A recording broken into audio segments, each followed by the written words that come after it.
From KRIS TV, this is KRIS6 News at 5.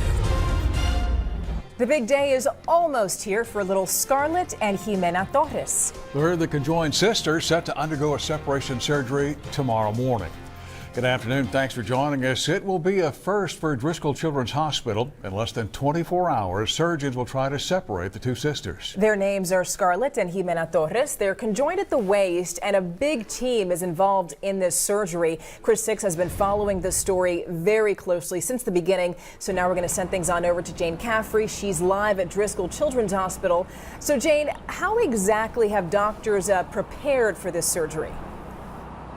Well, Stephania, for months, a huge team of physicians have been strategizing and considering every possibility for this complex separation surgery that could take anywhere from 12 to 18 hours. And today, those preparations continued with a mock surgery. Now, the entire team is getting together to run through the motions. That includes 9 specialty surgeons assisted by 10 nurses and up to 8 anesthesiologists. During the surgery tomorrow morning, the goal is to separate the two 10-month-old babies. They're joined at the waist and share a colon and bladders. This very risky procedure will be the first of its kind here at Driscoll's Children's Hospital. Physicians tell us they're preparing for all situations like too much blood loss or other complications. I'm hopeful that things will go just as planned from A to Z in the time frame that we've allowed for it. But we're not under any false pretenses that, this is going to be a nice smooth ride and everything is going to be just like clockwork. So we're preparing as much as possible for these other contingencies.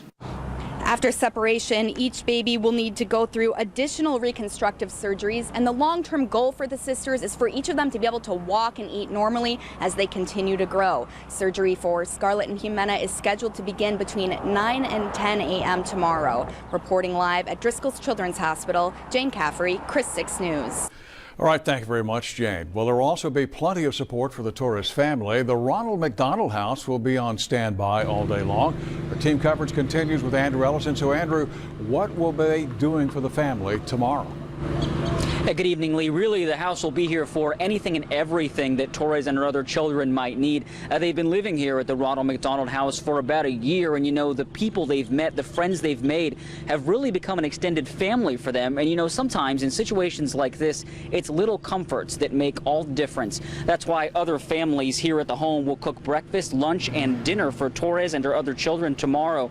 They'll make the meals here at the house, then take them over to the hospital throughout the day, and that's just for starters. They'll be on standby for anything else Torres or her other kids might need. Blankets, pillows, snacks, anything that might make tomorrow just a little easier. Whatever their needs are. We don't know what they're going to be, but we're packing up a hospitality bag with her favorite snacks and goodies so that she can be comfortable and not feel like she has to ever leave the hospital during this process. This really has become a home for Torres and her children. Like I said, they've been here for about a year, and since they've been here, the house has helped with meals and transportation, like if they need to go get groceries. I mentioned that extended family, the friends they've made here, they're going to be there for Torres and her kids throughout the day tomorrow and long after the surgery is done. Back to you. Sounds good, Andrew. Well, chaplains at Driscoll Children's Hospital also preparing for tomorrow. The hospital has 3 chaplains who are trained to provide various religious services for patients and their families. We met with Alan Bagnall, who's been a chaplain with Driscoll for the past 21 years now. He couldn't give us a specific information about the Torres family's request for tomorrow, but he did tell us that he and the other chaplains with the hospital's guest services department are ready to do whatever they can for the family. If a family says, could you, before the surgery, can you do this or can you be with us, then we make every effort to be with them. A lot of families come with a lot of family, but we have people come from great distances whose family can't be here with them, and a lot of times we become part of their family to literally or figuratively hold their hand as they go through the surgery. Bagnall says chaplains normally check in with families several times while their loved ones are in surgery, and if the procedure goes through the night, they're also ready to come in and offer their services. Meantime, the parents baptized their two little girls at Driscoll Children's Hospital over the weekend. A Catholic priest and a Christian minister both baptized Scarlett and Jimena. The executive director and the house manager at the Ronald McDonald House are the baby's godmothers. The girls' father, Raul, told us that the ceremony was emotional and beautiful.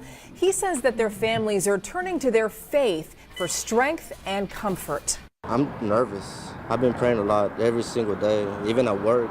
I think about them and think about the surgery. Sometimes I can't even sleep. Torres says that now that his daughters are baptized, he feels at peace sending his girls into surgery tomorrow. Of course, we're going to have continuing coverage of Surgery Day on our website, KRISTV.com, and also on our social media pages.